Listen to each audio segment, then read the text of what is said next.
Okay, perfect. Right. So, right, first question. Also, thank you, Liam, so much for doing this. Great idea. Thank you for telling me about it after you decided to do it. That was great. Thanks so much for everyone who's dialed in to listen, and hopefully this will be interesting and useful. Okay, so if and when do you think we might be back to a position where shoots receive income for dead games supplied to dealers, i.e. rather than it being taken away free of charge? Yeah, no, that's a great question. So I think the best thing to do is to start off by thinking about where we were when we launched the British Game Alliance 3 years ago. Back in 2017, there was a lot of stress around potential oversupply. Most shoots, I would say, were paying for dead games to be taken away. We're not in that space anymore. People don't tend to talk about oversupply.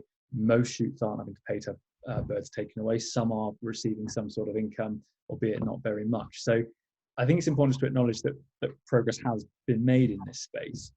But in terms of when we're actually going to deliver proper value back to the shoots, I think it's still part of our DNA here at the BGA that is something we want to achieve. But I do think we need to be realistic about the timescales, particularly in light of what's just happened with COVID.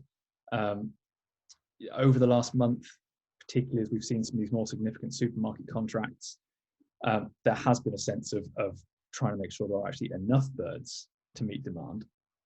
But that's not likely to be that's not likely to continue even in the short term. We're going to move into December. Shooting's going to start again. There's going to be some fairly intensive shooting, I'd imagine, to try and make sure that we're getting the days in that we've missed over the last month. Then as we move into January, we're going to not lose our route to the European market, but it's going to change fairly radically. We're preparing some advice to circulate shoots literally at the moment. Should be getting that out later on this week. On that point, and we can go into that in a bit more detail if that's interesting, but it's going to change that route to market, so there will be more birds about. So obviously, laws of economics, we're talking about supply and demand. It's a very difficult time to be talking about, well, when will value flow back to the shoots. But as I said, it is a key part of our reason for existing. All these new contracts we're generating, all these new markets we're trying to seek, they're all about driving up that value for game, which has to increase the value of game to the stockist, has to increase the value of the game to the processor. This isn't just about skipping down the supply chain. Everyone has to see more value for this product, which will then result in shoots getting more money for their game. So they actually asked the second half of the question, but I think before we go on to that, you just touched on January, and obviously that's Brexit.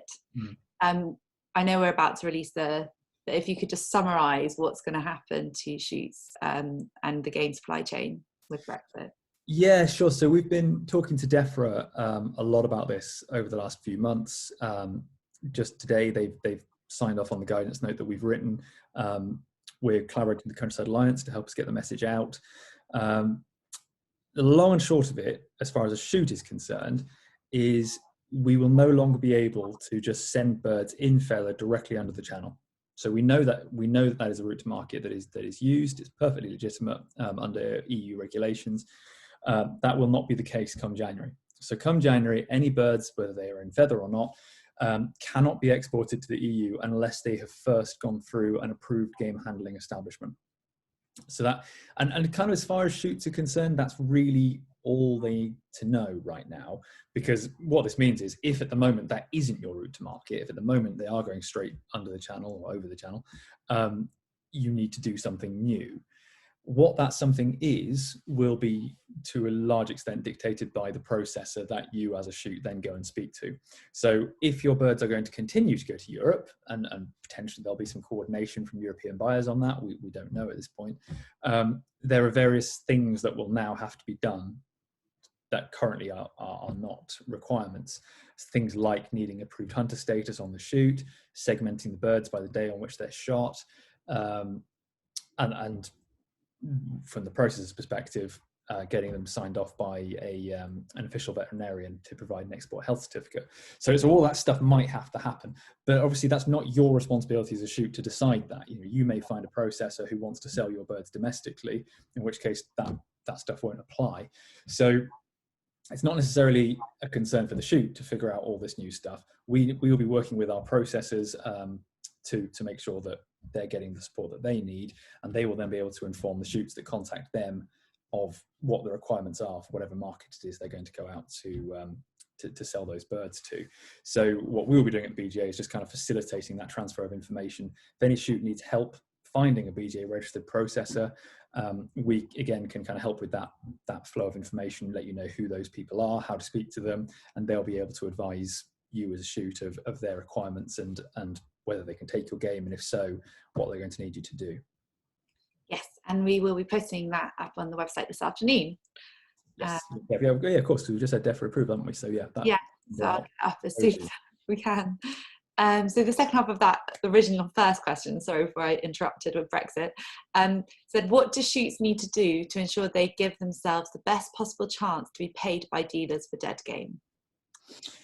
So, I mean, the short answer to that is just to really carefully follow the BGA standard, and that sounds like a really sort of cliche answer, but it's true. You know, we've heard from processors, including processors that actually are not registered with us, that since the BGA came into being, the quality of game they are receiving has gone up, and the quality of BGA game is better than non-BGA game. That's not universal. You know, I know we obviously we do get complaints from people saying that they've had game delivered to them from BGA shoots that isn't up to standard, but that's why we have a scheme. That's the whole point. We can hear about that. We can go and speak to those shoots and address that situation.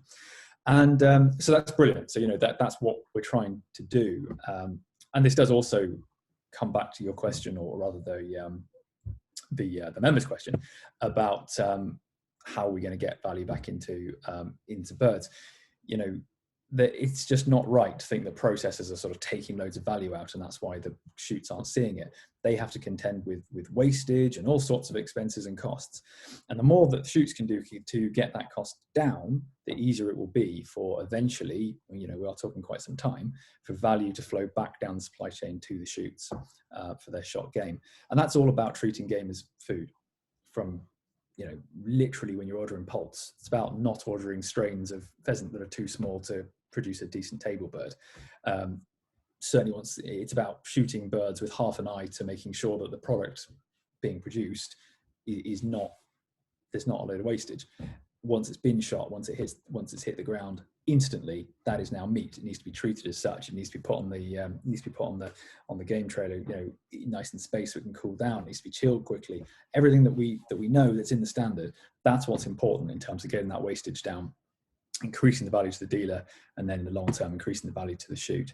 So, but all that is in the standard. So it is about following the standard as closely as possible in terms of game meat hygiene, to make sure we're producing a good product for the table.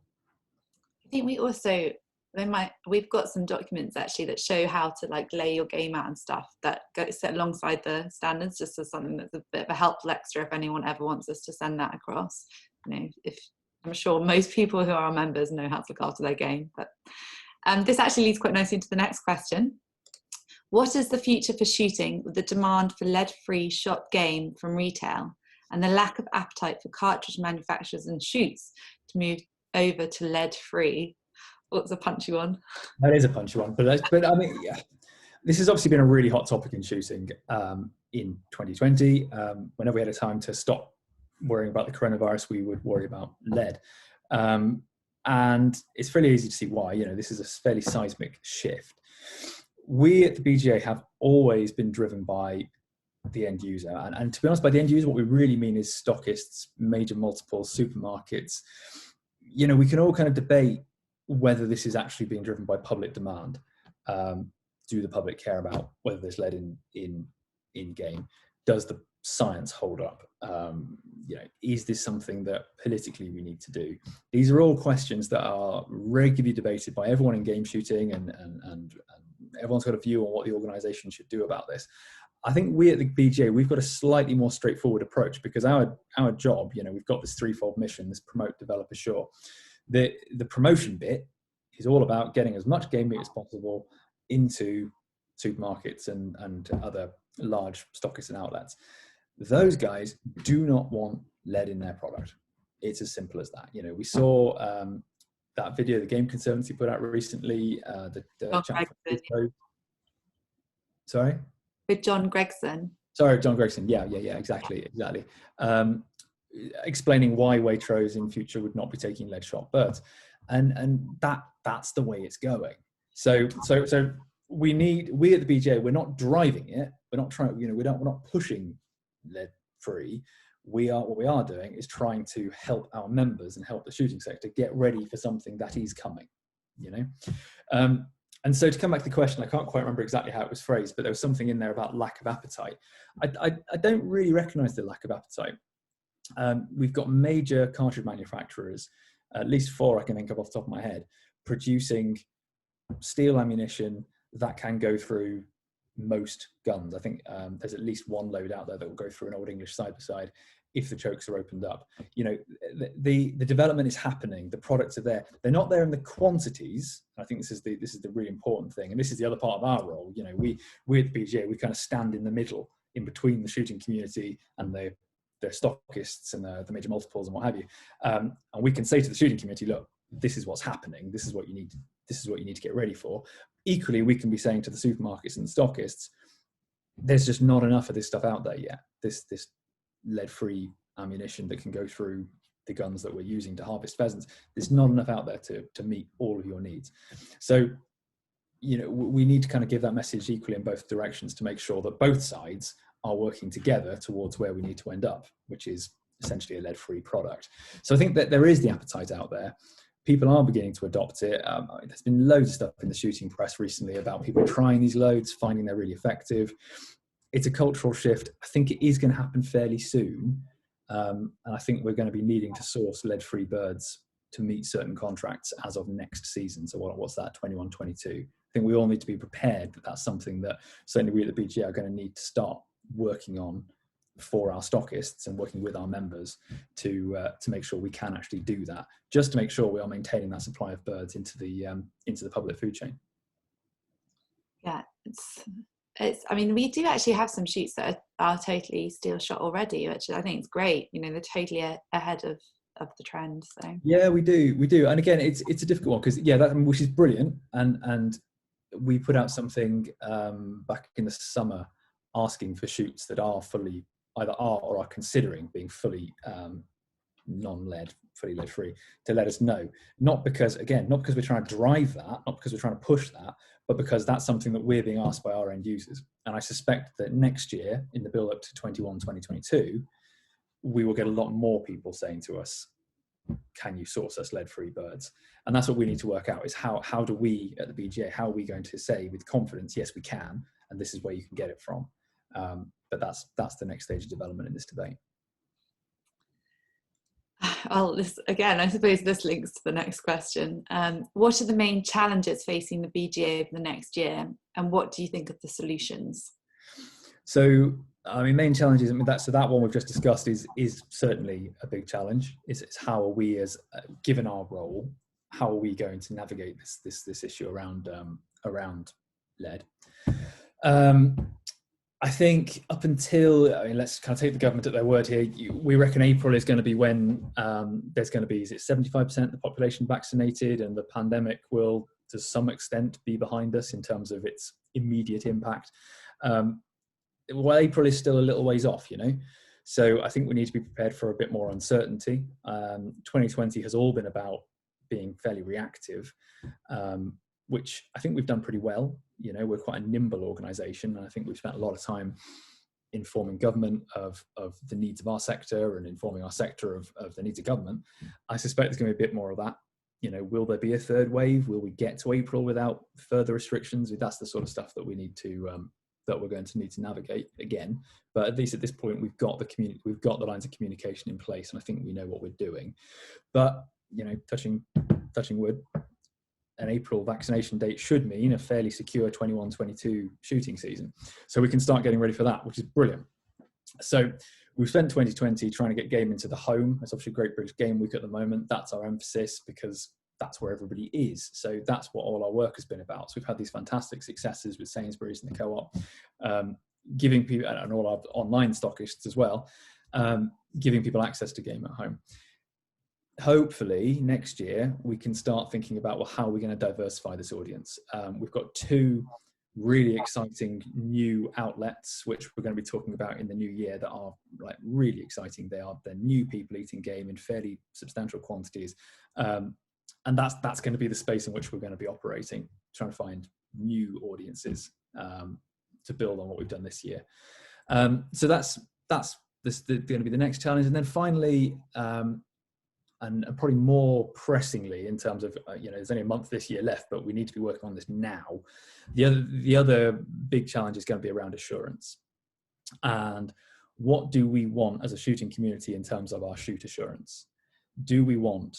Are we aiming for a fully assured shooting sector? Now, our view at the BGA is yes, we do. That's absolutely necessary. We assure the shooting of game for meat. Well, that's all game.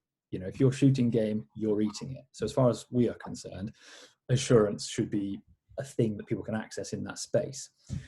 We know what's happening at the moment with DEFRA reviewing the release of game on specially protected sites. We've seen the RSPB all over the press with their review of shooting policy. We've seen the Times leader calling for licensing and shooting. This is really at the forefront of public policy debate at the moment. And I think the BGA has a role to play here in helping as many shoots as possible access credible shoot assurance. So we've got something to push back with. When I say we, the collective shooting community and our shooting organisations have got something to push back with and say, look, actually, we are doing this already. We are embracing self-regulation, we're embracing shoot regulation through this credible, independently assured scheme. And to do that, frankly, we need more people to join. We need to have a greater cross-section of the shooting community joining the standards and supporting the idea of self-regulation in shooting. And that, as I say, it is a challenge for 2021. It's actually a challenge for right now. This is a pressure that's already here. Yeah, it's quite scary.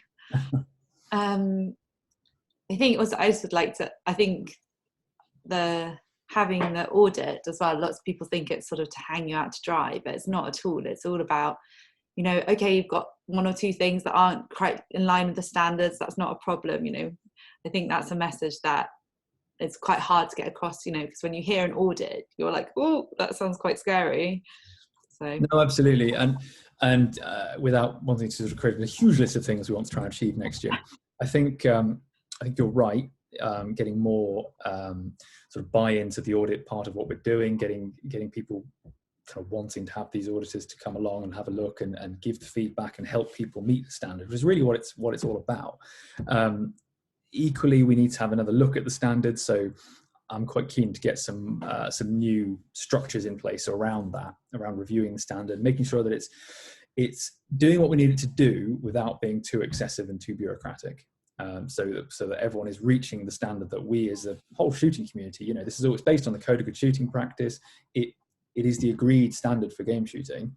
It's just about making sure that we're assessing it in a way that everyone finds accessible and user-friendly.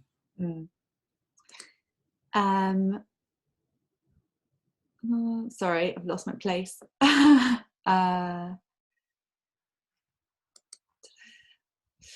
Why is it that the shooting community is so fragmented and appears to be disjointed on key parts of the shooting agenda? The COVID communication is one example.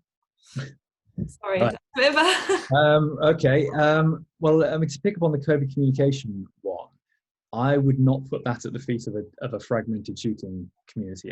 I'm afraid I would lay that at the door of the rules changing so rapidly, and us trying to keep pace with it. I mean, I've literally just dialed off a call of the COVID liaison group with colleagues from across the shooting organisations before I joined this, and that was all about reviewing all the guidance that came out yesterday and trying to interpret it to give people a bit of a steer, because this is the fundamental problem.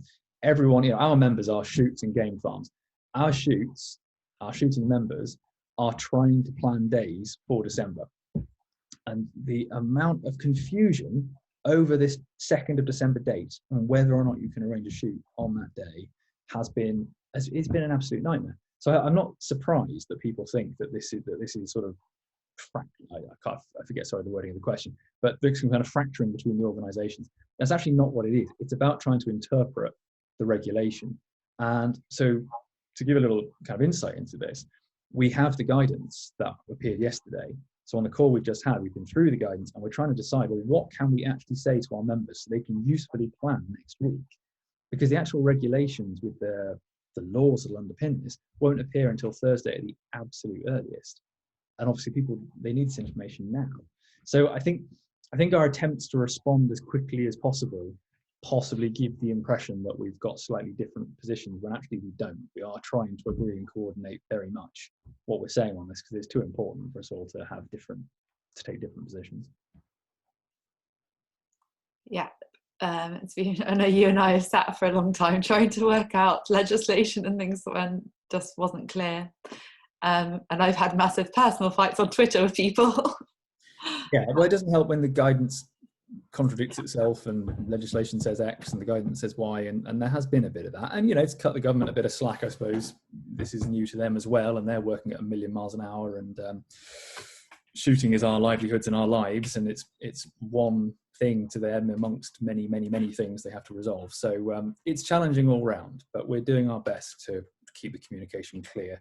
Certainly our position is we're not at the BGA, and I can only speak for the BGA, we are waiting until we have everything confirmed with all our partner organisations, and then we send out our communication. And so I'm sorry if some of our members, I mean, I don't quite know the genesis of the question, but if some of our members would rather see things slightly quicker, I totally get that. We're just trying to get it right as right as it can be before we put stuff out. And then the next question, will the BGA become the main leader as the voice of game shooting standards? No, absolutely not. That's not what we're for. I mean, the phrasing of the question, standards, I guess, that's our thing. But to my mind, you've got two different things going on in that question. So standards, that's what we were created to do. You know, we've got this three-part mission, this promote, develop, assure. We promote game meat, we develop a modern 21st century shooting sector from egg to plate, and we assure the shooting of game. Those are the three things we do. So within that bit, that, you know, we will be the organisation that pushes that on with our partners, but we're not going to be the leading organisation in shooting, because those organisations already exist. You know, I won't name them all, we all know who they are. But equally, we can't do what we need to do if we are also trying to be the voice of shooting or the lobbying voice for shooting or whatever, because our assurance needs to do two things. It needs to underpin our marketing operation. So when we're talking to a supermarket, we need to be able to talk about credible and independent assurance. And equally, when the organisations that are doing the political lobbying, when they want to point to an assured shooting sector, that can't be assurance being delivered by an organisation that wants to be promoting the activity of shooting. You know, that's not credible. So we need to be an independent operation, assuring the shooting of game, promoting the game meat, but with the BGA has no sort of ambition to run shooting. That's not what we're here for. That was a tough question. That was a very tough question. Sorry. What are the key successes of the BGA since setup? And also, no, sorry, you haven't been here. But that's a much kinder question than the last one. Yeah. Okay, so three key successes as I see them, and there may be a bit of recency bias here because obviously I've been in post for 7 months, but I'll try not to just say everything that's happened this year. So three key successes. So I think the first thing would be the marketing successes. You know, we've just seen an assured product go onto the shelves of Sainsbury's. You can find it on the shelves of the Co-op. We've already talked about how over the last 3 years we've gone from a situation where people were fretting about oversupply, paying for game to be taken away. Now game is being picked up either free of charge or for a very small value, and we're not hearing the concerns about oversupply anymore, particularly. And as I say, we're seeing game in entirely new places, and we have these very exciting new developments to talk about early next year as well. So I think the first that would be my first sort of key success. The second would flow from that. The meat that's appearing on the shelves of supermarkets, it's got a logo on it that says it's assured, and that's the first time that's ever happened. It now looks as credible as a farmed meat product that's got that red tractor on it, or whatever it happens to be. And that is absolutely vital. This is the 21st century, and if people want to buy meat, they want to see some sort of assurance, and the BGA has created that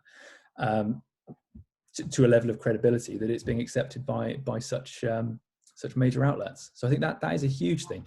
And to come back to the point about the challenges for 2021, if we're going to be talking about the need for shoot assurance, at least we have developed, even if the uptake isn't as large as we'd like it to be at this point, we have developed a tool that is that credible, that we can now get more people to buy into. We have it. So if we want to push back against the pressures for external licensing, we do have something there that we can use that we know is credible.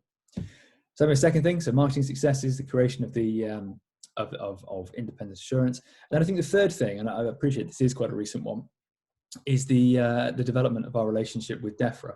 So to my mind, or to my knowledge, and certainly having worked for DEFRA prior to coming to do this job, there just wasn't a voice for game meat around sort of industry forums.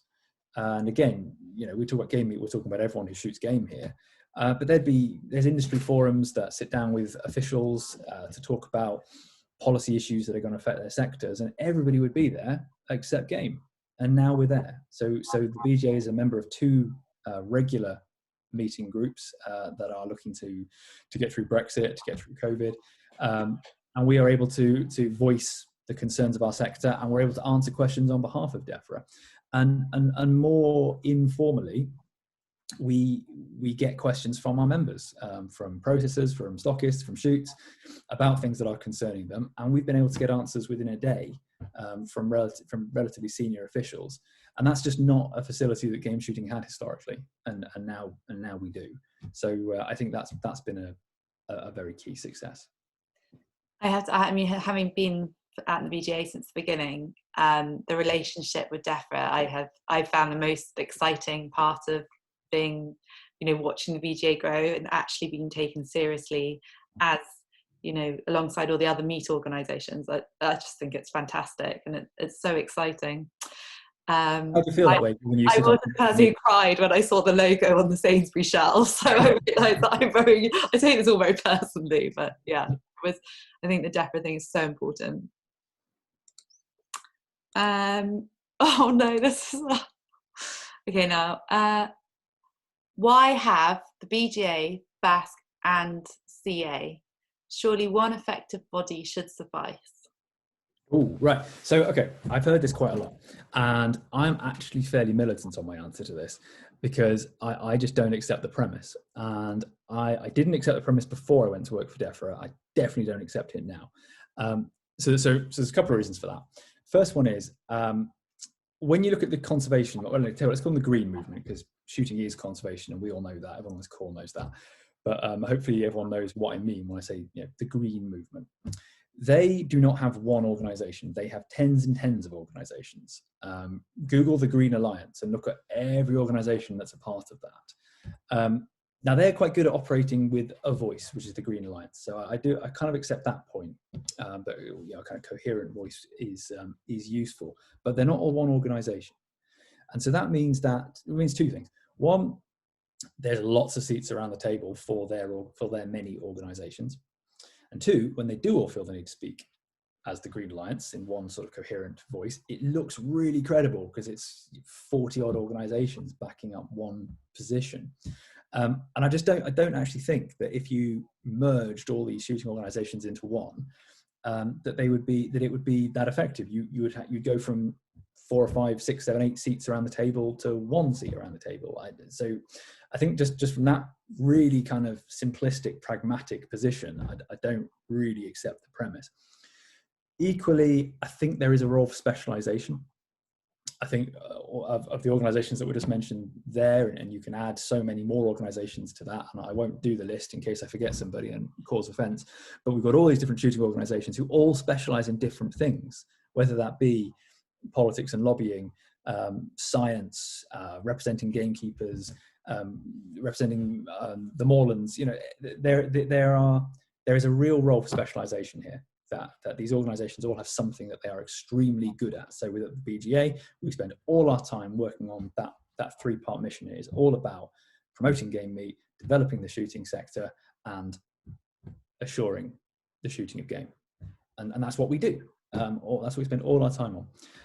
And then just to kind of really, for a third point, just to really kind of zone in on the BGA here, I also think, and I kind of alluded to this earlier, if there were one shooting organisation and the BGA existed as now, I would not think the BGA should be a part of it, because whilst the shooting community created the BGA, and it's massively to the credit of the shooting communities rather, that we kind of came into being, or were brought into being by the shooting community, we can't be a shooting organisation if we are to be credible in assuring our product, marketing our product, and letting the actual shooting organisations go out there and talk about the value of an independently assured shooting sector.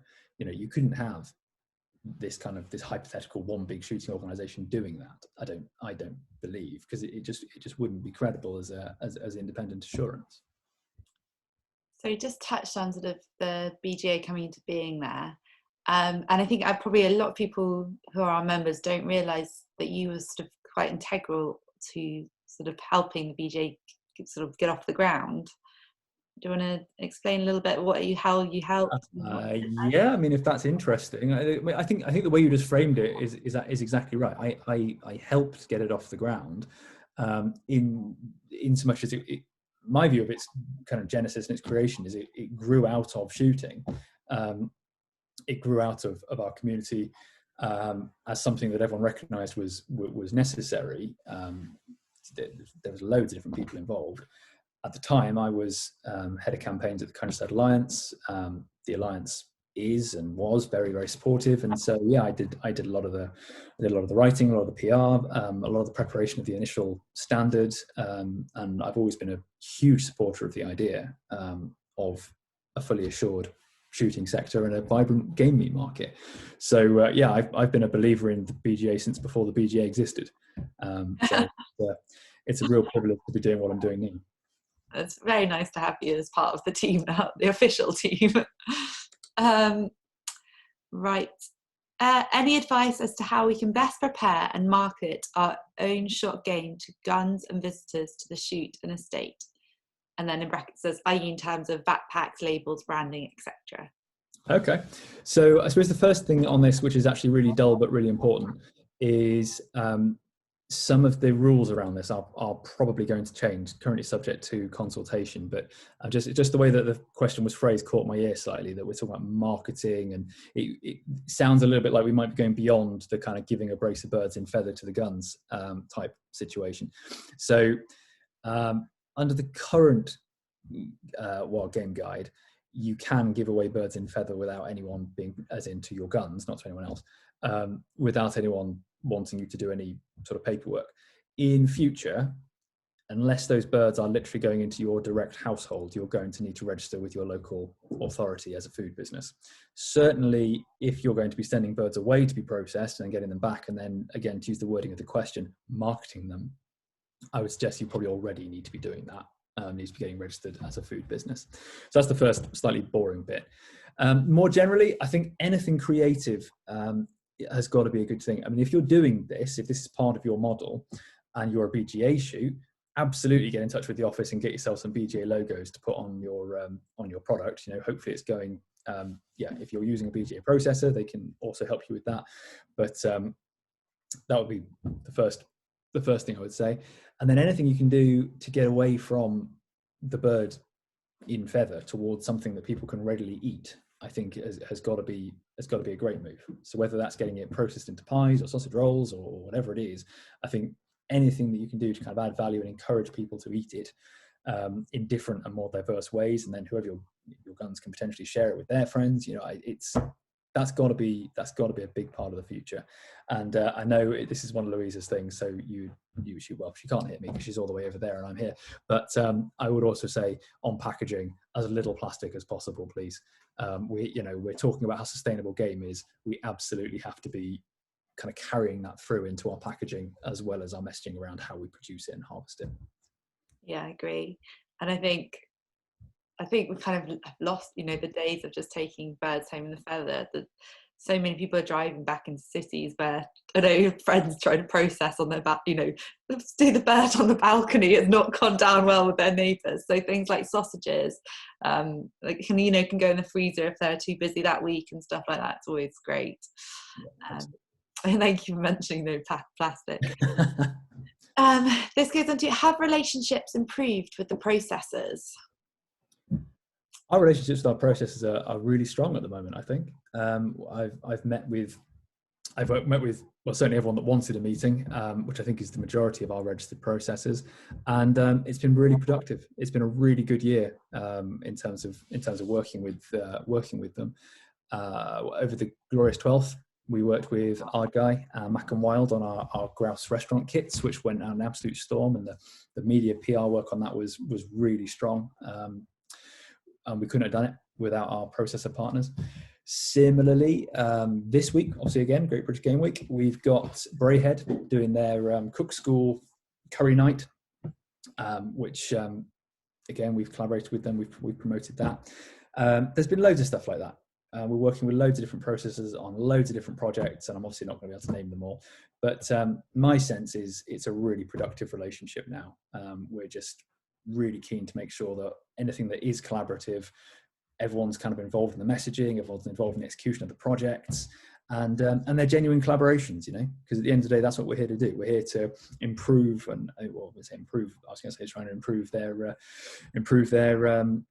the value they're getting. But I guess what I'm trying to say is we're here to work with them. We're here to hopefully make their lives easier and to bring some real tangible benefit to what they're doing, which then hopefully in time will flow back to our shoot members. Great. Yeah, I think it's going well.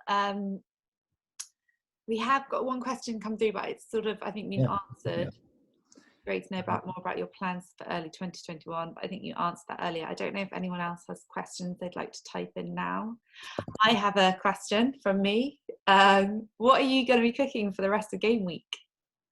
Oh, right. Okay. So I did my brunch yesterday. Yeah, I went on a storm on social media. I absolutely did not manage to get finished at what any kind of time would be considered brunch, but I did manage to get it finished, and it was very tasty. I was really pleased that actually those muffins, the Tim Madden's muffin recipe, which if you haven't seen it, it's on Eat Wild.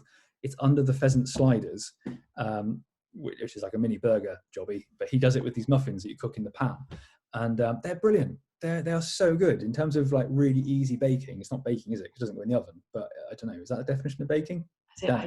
But they're really tasty. They're really good. So I'm going to be doing that again. But in terms of sort of future things, the rest of this week, I'm going to be doing a venison burger with pulled pheasant for me and my little girl, possibly tonight. Definitely like a little treat family dinner doing that.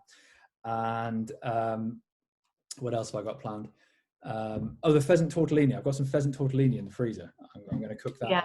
I'm trying to work out what to cook it with. I can't decide what flavour, like sauce, to put on that. I'm no great gourmet chef or anything, so I'm just like hitting Google, trying to work out what goes well with those sorts of flavours that someone like me can pull off in my kitchen.